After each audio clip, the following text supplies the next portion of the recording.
La particularité de l'ouvrage, c'est tout d'abord les fondations profondes, avec une profondeur exceptionnelle de 36 mètres, fiche dans le sol, ainsi que des piles et solides et esthétiques en même temps, qui portent donc le tablier mixte. Un tablier mixte, c'est un tablier qui dispose tout d'abord d'une structure métallique, donc avec un poids ici dans le cadre de la rivière Saint-Étienne de 4300 tonnes, qui correspond à peu près à la moitié du poids de l'acier de la Tour Eiffel. Et donc cette structure métallique, elle est surmontée d'une dalle en béton armé qui, elle, porte ensuite la voie de roulement en mode 2x2 voies.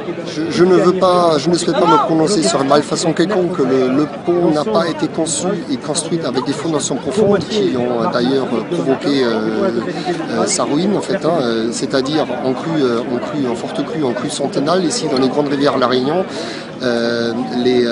Tout obstacle, donc chaque pile représente un obstacle, doit permettre en fait de ne pas être affouillé, c'est-à-dire il doit permettre que l'eau ne puisse pas passer en dessous des fondations.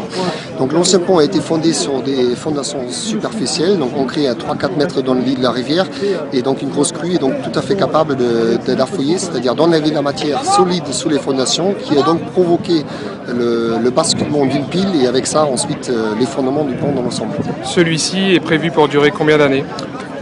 Alors celui-ci est convenablement conçu. Si tout va bien, il va rester debout toujours.